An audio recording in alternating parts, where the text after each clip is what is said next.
Sir मैं अपना तजर्बा शेयर करना चाहता हूँ, एक्सपीरियंस। जी करें। सर आज से 1.5 साल पहले ना मुझे ये फंगल इन्फेक्शन हुआ, तो मैं उसके लिए आपको बार बार फ़ोन करी जा रहा था। हम्म तो अचानक फिर आपने फ़ोन उठाया हम्म और आपने मुझे कहा कि मैंने आपको बताया कि सर मुझे इस तरह ना ख़ारिश का मसला हो गया और फंगल इन्फेक्शन हो गया। हम्म तो आपने मुझे कहा कि दुआ करके पानी पियो। और हकीम साहब के पास गए थे, तो मैंने कहा था कि नहीं मैं नहीं गया, हम्म लेकिन मैं गया था। हम्म। फिर बाद में मैंने आपको मैसेज किया कि सर मैंने आपसे झूठ बोला है, मैं गया था। तो क्यों कि मेरे से झूठ बोला?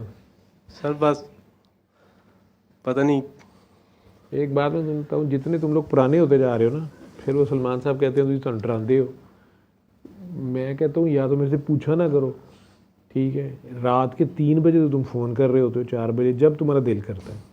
अब आगे से मैं कुछ भी बकवास करता हूँ, अगर जो पुराने लोग हो जिनको मुझे पता है कि यार इसने सूरत भी सुनी होगी, दुआ भी की होगी, या जो भी इसका मसला है, मैंने अगर कह दिया कि यार वो हकीम साहब तुम्हारे घर के साथ जो वो ठीक है, उनसे दवाई ले लो, नहीं जी मैं नहीं लेनी, ठीक है?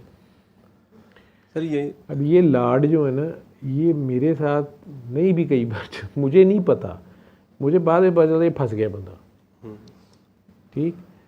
या मैंने कहा हकीम साहब की दवाई ना खाना, खा रहा है, ठीक? तो मुझे तो पता नहीं चलता कि तुम लोग ये क्यों करते हो। हाँ सर बस फंस जाते हो बहुत बुरे, हाँ, ठीक है? मैं मुझे समझ भी नहीं आती। सर फिर ये ऊपर से मेरे लिए फिर ऐसी वो टॉर्चरिंग चीज़ होती है कि मैसेज करी जाएंगे, फ़ोन करी जाएंगे, कहीं मिल जाएंगे तो बार बार कही जाएंगे माफ़ कर दें, माफ़ कर दें। मैं कहा जी किस चीज़ का माफ़ करना है? मुझे पता है, आपको सब पता है, वी अभी मुझे पता है, माफ़ कर दें। चलिए अच्छा चलो मैंने माफ़ किया, मैं कहता चलो माफ़ किया मैंने, नहीं मुझे पता आपने नहीं किया। मैं कैसे पता मैंने नहीं किया? कहता आपको पता ही नहीं मैं क्या माफ़ी मांग रहा हूँ। मुझे समझ नहीं आती कि ये क्या है, मैं कितने फंस गया, ठीक है? लेकिन अब जब से मैं वापस आया हूँ, मैंने ये देखा कि जिसको मैंने 2 बार एक बात कही है, तो अगर वो उसके बावजूद फिर उल्टी हरकतें कर रहा है, तो या वो पकड़ा जाता है या मैं पकड़ा जाता हूँ। मुझे भी मना किया जा रहा है। मुझे बहुत बुरी मेरे साथ हो रही है कि मेरी आदत रही है जी जाओ वो, मैं खालिद साहब, मुझे भाई मेरा छोटा है, वो मुझे बहुत चिढ़ता होता है, गाड़ी में बैठा हो कहती यार कोई फ़ोन उठा के साइड पे करता है, बदतमीज़ नहीं करता, मेरी जितनी इज्जत वो करता है मैं ख्याल कोई भी नहीं करता। तो वो कई बार कहता है कि आप छोड़ दें, जिसको इतनी ज़रूरत होगी ना वो कर लेगा। अब मेरी आदत रही है कि अगर मैं घंटा सोया हूँ या 6 घंटे सो गया हूँ, मैंने उठ के देखा 52 मिस्ड कॉल्स हैं, उसमें कुछ की तो 6-6 हैं, किसी की 4-4 है, लेकिन कोई 30 लोगों की कॉल्स हैं। मेरी आदत है हर बंदे को मैंने एक एक बेल मारना ही होती थी कि यार पता नहीं कोई कितनी इमरजेंसी में था, क्या मसला था, क्या नहीं था। तो अब अगर उसे है तो वो फ़ोन कर लेगा, कुछ तो नहीं करते, कुछ फ़ोन करते हैं।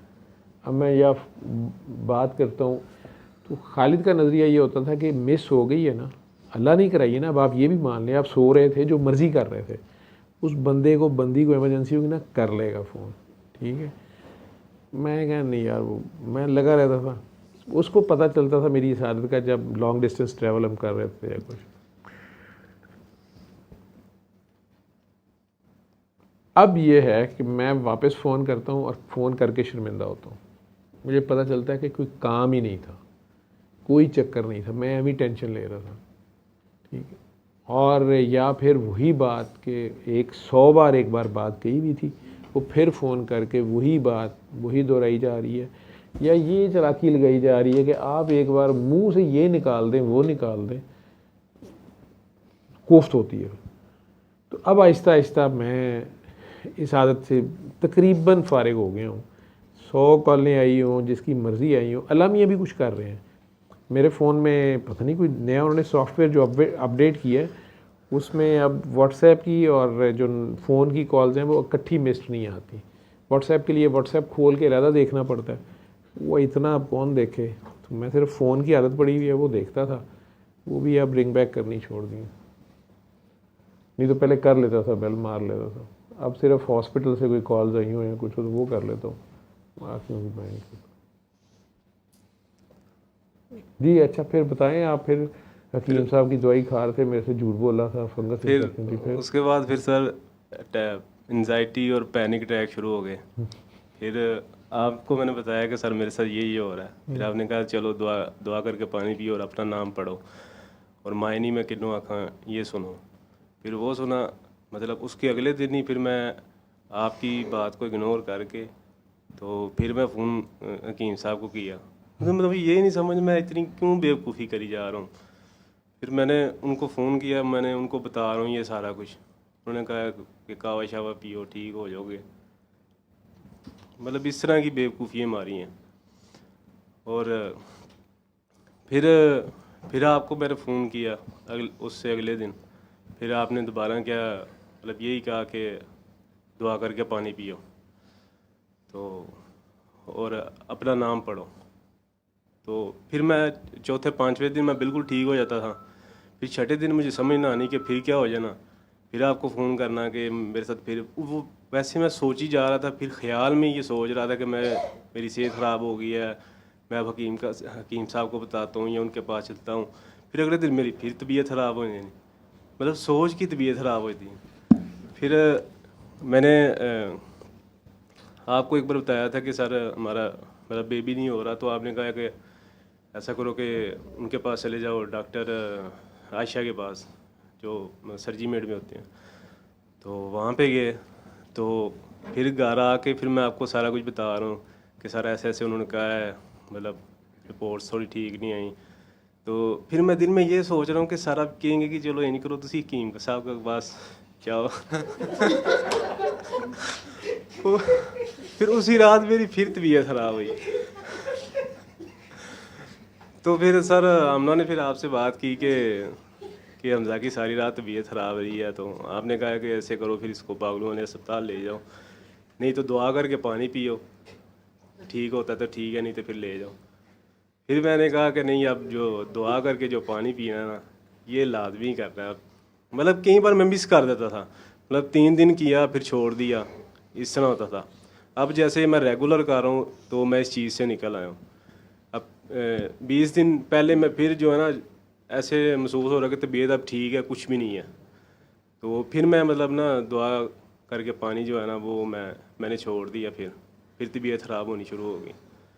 तो अब जो है ना रेगुलर मैं जो है ना दुआ करके पानी पी रहा हूँ। तो इसमें से मतलब ऐसे जैसे कुछ है ही नहीं। चल शुक्र है। कितने साल हो गए मेरे पास आते हुए? सर 10 साल। चल थोड़ी देर ही हुई है।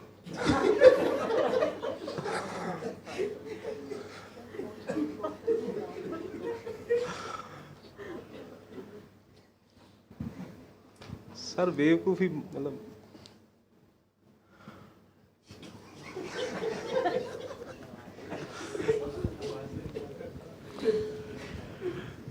वो खालिद साहब यही कहते हैं कि आपने इन्हें ग्रो नहीं होने दिया। तो बाबा जी तो एक बात के बाद दूसरी बार नहीं कहते थे, और कहते थे तो अगले का नुकसान होता था। तो वो बात करके दो टोक बात ख़त्म कर देते थे। आप इनको पैम्पर करते रहते हैं। तो उसने 2-3 बार फिर मुझे एग्जांपल दी है। उसने कहा आप मेरे सामने नाश्ता कर रहे थे, आप नाश्ते के दौरान भी कई बार मेरी वालदा गुस्से से कहती हैं कि बेटा खाना खाते हुए तो तुम्हें, मुझे होता कि पता नहीं कितनी इमरजेंसी है किसी को, मैं फ़ोन ऑन कर लेता हूँ, या उनके ख्याल में अब मुझे ठरक पड़ गई हुई है। तो मैं खालिद साहब ने उन्होंने मुझे याद करने का कि आपने अभी इसी बंदे को आपने, मैं भी नाश्ते में बैठा हुआ था, घर वाले बैठे हुए थे, आपने उस बंदे से कहा ये करो। अब अभी आपने हाथ नहीं धोए, उसका दोबारा फ़ोन आ गया है और आपको पता है कि अम्मी या मैं बोल पड़ेंगे। अब वो आपसे आर्ग्यू कर रहा है कि ये क्यों करूं, वो क्यों ना करूं। आप उसे कहें भाई करना है, करनी तो ना कर, आपने ठेका लिया हुआ। अच्छा मैं अब चुप हूँ। कहते आप आधे घंटे से बाहर फिर रहे हैं, फ़ोन पे उसको तवीलें दे रहे हैं। वो फिर साथ मुझे थोड़ा कहते आप कुरान और हदीस की हवाले उसको दे रहे हैं, आप आले में मरने दें साले को। नहीं उसको हजम हो रहा, जो भी कर रहे करने दो, तो आप छोड़ दें। मुझे वो कहता तो वो ठीक है, तो मुझे कहते इसने करनी फिर अपनी मर्ज़ी है, इसने नुकसान इसका होना है, जितना आप कहेंगे उतना इसने नुकसान उठाना है। आपने उसे कहा फैसला इसकी आगे, इसकी मर्ज़ी, उससे नसीबत उसने अपना लेना। बहरहाल मैं भी शायद आहिस्ता आहिस्ता सीख ही रहा हूँ। ठीक है। वो तुम लोगों को ये पता नहीं है कि ये जब तुम लोग बार बार मुझे फ़ोन कर कर के मैसेज कर कर के, जैसे तुम्हारी तबीयत ख़राब हो रही थी, मैं भी सोचता हूँ, क्योंकि मैं तुम लोगों के बारे में ये सोच भी नहीं सकता। ये जो मेरे इतने पुराने लोग हैं, ये मेरी जी जूतियाँ उठा रहा है, कोई पाँव दबा रहा है, कोई कंधे दबाने को फिर रहा है, कोई जूठा पानी उठा के पीने को फिर रहा है, ये मुझे भी ब्लफ कर रहा होगा और साथ मुझे चीखे मार रहा है कि चक्कर आ रहे हैं, उल्टियाँ आ रही है, दर्द हो रही है, डारा आ रहा है, फलां हो रहा है। तो मैं सोच भी नहीं सकता कि ये बंदा जो है ये काम कर रहा होगा। ठीक है, अब वो काम भी करके, नशा भी करके अपनी मर्जी का, उसके बाद मुझे भी कह रहे कि जनाब मैंने पहुँचाते हुए मुझे पता ही नहीं होता कि रोलर कोस्टर पे चढ़ा हुआ है। और जब वो पता चलता है बाद में, फिर अफसोस बड़ा होता है, तकलीफ़ होती है।